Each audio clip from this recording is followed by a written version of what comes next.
Hi, I'm Akasha Bethel reporting for Bass TV, and I'm here at the Mount Clemens Public Library, where tonight the community and local dignitaries will join the library board and staff in celebration of 150 years. In 2015, the Mount Clemens Public Library enters a year-long observance of the library's 150th anniversary.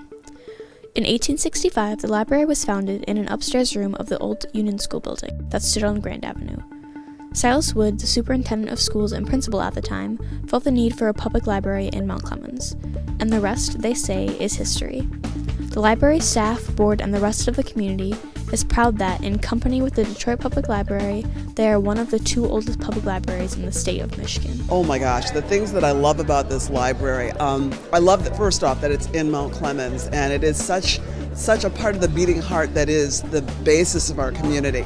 I am so thrilled that it's 150 years old. I mean, 150 years of continuous operation, that takes something special. Fantastic to be a part of this institution, 150 years of service to the community, and the activities that go on in the, not just during the day, but the evening activities with the guest speakers and the children. It's a spectacular experience.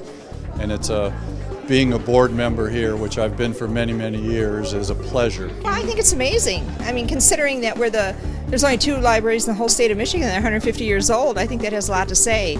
And being a small community, I think it's even more amazing because the community has to support, and they have been supporting it for 150 years. It's an honor, I must say, for to have been here 150 years. Actually, I haven't been here 150 years, but no, it really is an honor. This community has been so supportive of the library, I mean, for almost ever, and we're very pleased that there's so much support today too.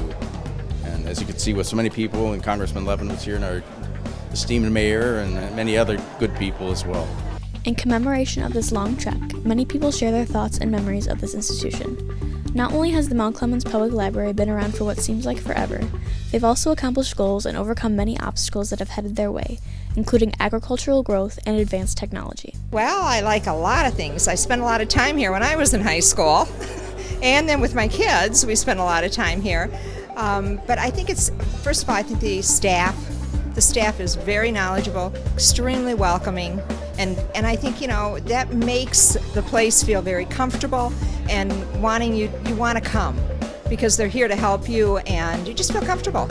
I think probably the genealogy section, but also this newest section where you can go, and if you have an older home in Mount Clemens, with the program that Debbie Larson has put together and sort of debuting tonight, you can look up the history of your house and click on it, who built it, how long it's been, who the builder was, and find out a lot of information about the historic home that you're living in. It is a property history tool so that we can serve better the people that come into the library and ask us to help them find the history of their house or their property here in Mount Clemens.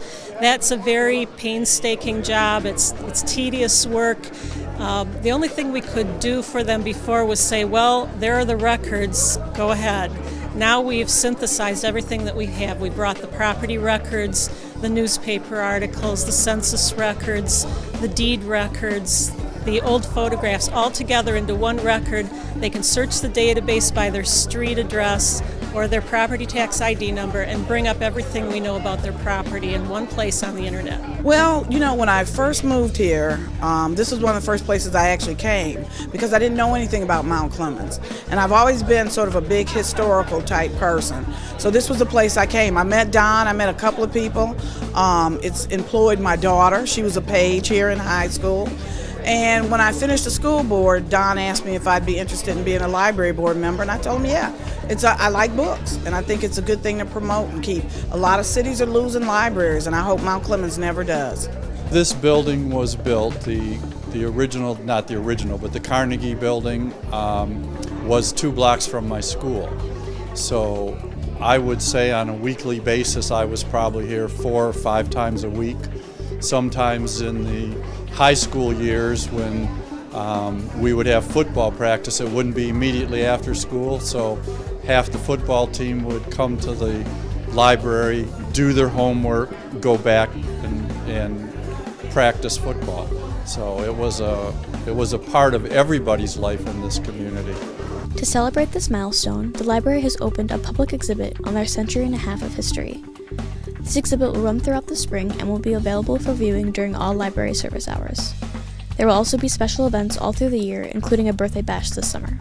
People argue that the days of public libraries are, not necessary anymore with the internet and everything else, and I think that's absolutely backwards. I think a public library like this, with all of its resources, is critical to the community in which it serves. Community. Mount Clemens is a small city, as we all know, and it's community. You can go to Detroit or you can go to Washington, D.C. and go in libraries, and they're just massive.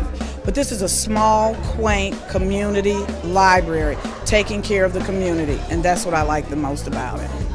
Make your way to the Mount Clemens Public Library, one of the longest-lasting public libraries in the state of Michigan, celebrating 150 years. For Basti TV, I'm Akasha Bethel.